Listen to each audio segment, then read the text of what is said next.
أولا أقول للشعب المغربي بأنه سيكون من أهم البارزين وأكبر الرابحين رياضيا واقتصاديا خلال مونديال 2030، وخصوصا عندما سيلعب على 2030 ولا أرضه.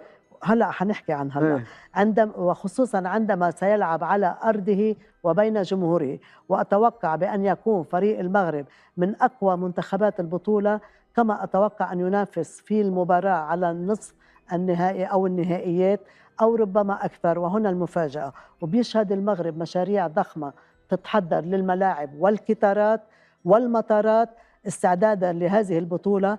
كما أتوقع للمغرب قفزة كبيرة نحو السياحة والاستمرار المالية العالية خلال السنوات المقبلة. وبصراحة أقول قد يكون مونديال 2026 و2030 أهم محطة تاريخية بارزة بتاريخ المغرب. تشبه ما فعله الفريق المغربي في قطر 2022، ولكن بطابع مغربي بارز قد يسجل لحظات رياضية تبقى محفورة في ذاكرة الرياضة والشعب المغربي وجماهير كرة القدم في العالم.